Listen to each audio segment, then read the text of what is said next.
माननीय अध्यक्ष जी, लोक महत्व के इस बड़े ही मार्मिक और संवेदनशील मुद्दे पर मुझे अनुमति प्रदान करने के लिए मैं आपका आभार प्रकट करता हूं। माननीय अध्यक्ष जी, उत्तराखंड के हर तीसरे परिवार से कोई ना कोई वृद्ध, कोई ना कोई विधवा बहन या दिव्यांग जुड़ा हुआ है। माननीय अध्यक्ष जी, 1500 रुपये प्रति माह की पेंशन सरकार द्वारा दिव्यांग, वृद्ध और विधवा बहनों को दी जाती है। माननीय अध्यक्ष जी, सरकार दे रही है, ये बहुत बड़ी बात है, हम इसकी सराहना भी करते हैं। लेकिन माननीय अध्यक्ष जी, 1500 रुपये में किसी वृद्ध के लिए जिसका कोई सहारा नहीं है, किसी विधवा बहन के लिए जिसके घर में सिर्फ कमाने वाली वो एकमात्र स्वयं है और बच्चों की दीक्षा शिक्षा की व्यवस्था भी खुद करनी है, ये बहुत ही सूक्ष्म राशि है। 1 अप्रैल 2022 में सरकार ने शासनादेश जारी करके 100 रुपये की वृद्धि की थी, जो अब 1500 रुपये हो गई है।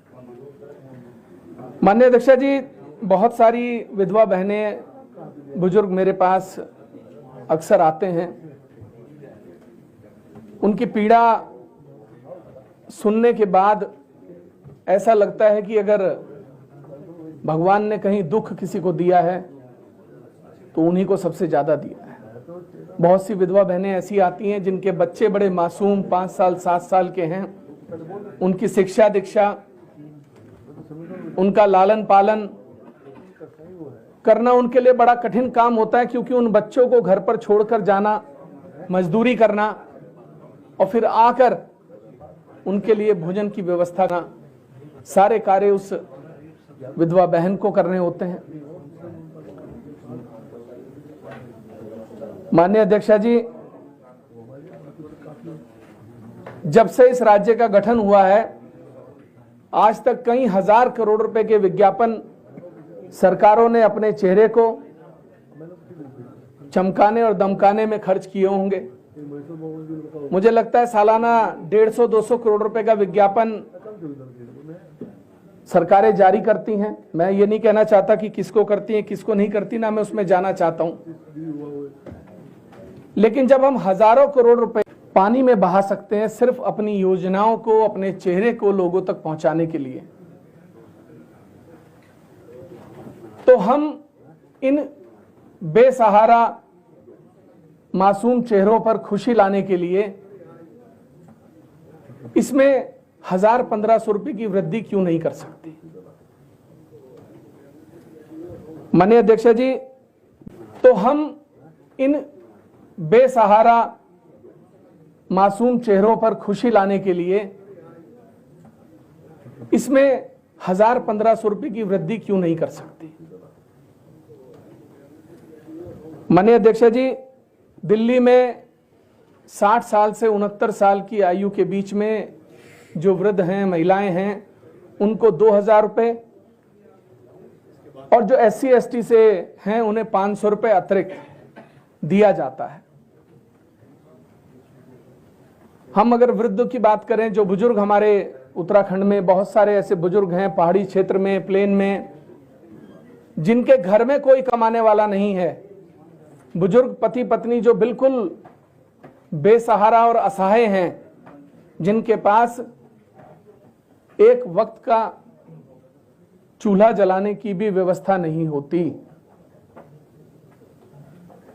क्या सरकारें 500, 1000, 2000 रुपए अतिरिक्त बढ़ाकर उनके चेहरों पर मुस्कान लाने का कार्य नहीं कर सकती। माननीय अध्यक्ष जी, मैं यही चाहता हूं सरकार से पर गंभीरता से विचार करें, बुजुर्ग, विधवा बहनें और दिव्यांग पेंशन में 1500 रुपये की वृद्धि करने का प्रयास करें। और मैं चाहता हूं कि सदन की इस कार्रवाई को रोककर इसके ऊपर गंभीरता से चर्चा की जाए।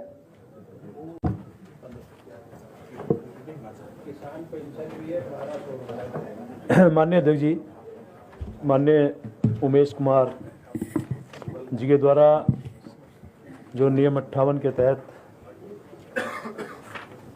पेंशन वृद्धावस्था विधवा एवं दिव्यांग पेंशन योजना अंतर्गत पेंशन दरों में वृद्धि के संबंध में सदन का ध्यान आकृष्ट किया। वो भी तो करना।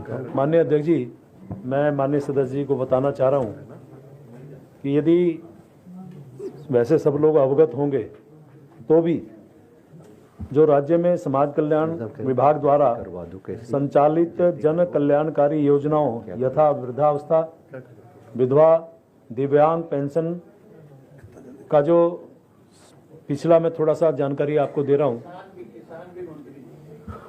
नहीं, अभी तक तो इन तीनों का ही इसमें हाँ, तो पहले 2016 में इसको 1000 रुपये प्रति माह दिया जाता था।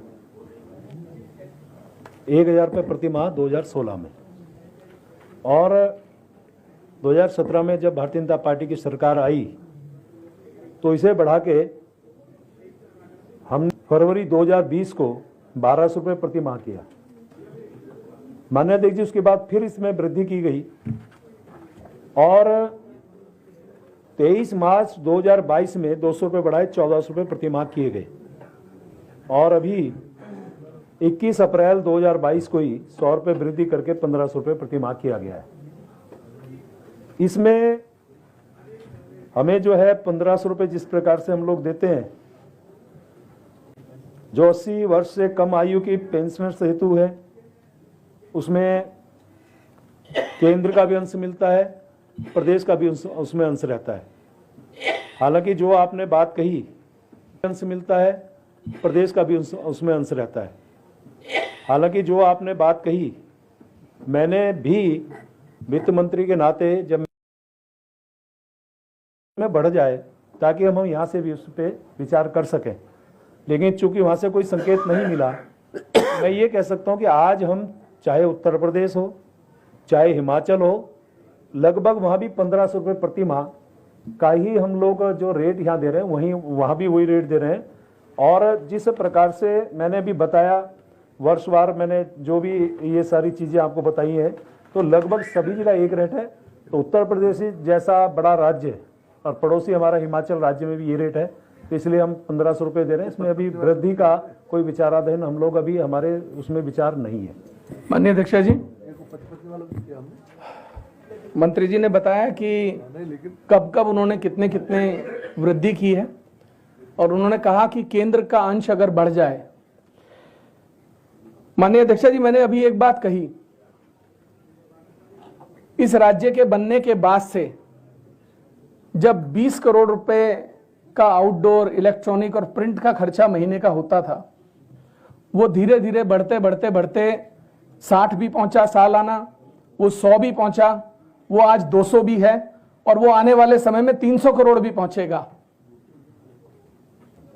जब हम सरकार की योजनाओं को लोगों तक पहुंचाने के लिए, अपने किए हुए कामों को चमकाने दिखाने और देश के पटल तक पहुंचाने, मैंने अक्सर ऐसे होर्डिंग मध्य प्रदेश, झारखंड और अन्य राज्यों की सड़कों पर लगे देखे जिनका कोई औचित्य नहीं है। जो क्या मैं आ रहा हूं माननीय अध्यक्ष जी, तो हम राज्य का अंशदान क्यों नहीं बढ़ा सकते?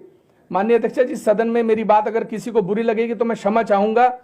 अभी हमने पूर्व विधायकों की जो मान भत्ते हैं उन्हें बढ़ाने के लिए बैठक की। अच्छी बात है, करनी चाहिए, क्योंकि बहुत काम करना पड़ता है, क्षेत्र में बहुत जगहों पर जाना पड़ता है, बहुत सारी चीजें देखनी पड़ती हैं। तो माननीय अध्यक्ष जी, फिर जो लोग हमारे राज्य में रह रहे हैं उनकी जिम्मेदारी भी हमारी है, और सरकार को गंभीरता से उसको लेना चाहिए। मान मंत्री जी। माननीय अध्यक्ष जी, आपने एक विषय जो रखा कि 30 करोड़ 50 करोड़ 300 तक जाएगा, और जहाँ तक मेरी जानकारी, आप तो पत्रकार भी हैं, और पत्रकारों को आप समझिए कि हम अपनी योजनाओं को खाली अपने को चमकाने के लिए नहीं देते हैं। ये सरकार की योजना धरातल तक उसकी जानकारी मिले। सवाल ये है कि जिनको जानकारी नहीं है अभी मेरे जीएसटी विभाग में एक बहुत बड़ा एक कार्यक्रम लॉन्च किया। मैंने ही खुद कहा कि आम जनता को हम कैसे पहुंचाएंगे, तो हमारे पास 2-3 माध्यम है। आजकल तो व्हाट्सएप है, ट्विटर है, या सोशल मीडिया जिसे कहते हैं, अखबार है, ये आपके चैनल्स हैं, और उसके साथ साथ हमने कहा कुछ होर्डिंग्स वगैरह लगाइए ताकि जनता को पता चले ये स्कीम सरकार ने लागू की है। तो ये उस नाते यदि हमारी सरकार उसको जनता में पहुंचा रही है तो आम जनता को पढ़ के भी पता चलता है कि ये योजना पे प्रारंभ हुई है। तो एक दूसरा, मैंने पहले ही कहा कि मैंने व्यक्तिगत तौर पे जैसलमेर मीटिंग में मैंने व्यक्तिगत तौर पे आग्रह किया था, क्योंकि तमाम देश भर के माननीय वित्त मंत्रीगण थे, मैं भी सौभाग्य से इस उत्तराखंड का प्रतिनिधित्व कर रहा था। मैंने खुद जो मैंने मांग रखी थी, हालांकि कुछ मांगे उसमें स्वीकार हुई है, अभी इस मांग को उन्होंने नहीं मान लिया, स्वीकार किया। तो और ये भी मैंने साथ में कहा कि इस वृद्धि का अभी हम कोई विचार नहीं कर रहे हैं। तो बाकी माननीय अध्यक्ष जी सिर्फ 1 मिनट, माननीय अध्यक्ष जी सिर्फ लास्ट के 3 सेकंड। माननीय अध्यक्ष जी, अभी मंत्री जी ने कहा कि हमें योजनाएं पहुंचाने के लिए माननीय अध्यक्ष जी 100 से ज्यादा चैनल और 100 से ज्यादा मैगजीन ऐसी हैं जिनका इस राज्य के सरोकारों से कोई लेना देना नहीं है, जिनको विज्ञापन दिया जाता है। बैठ जाइए माननीय नेता प्रतिपक्ष जी।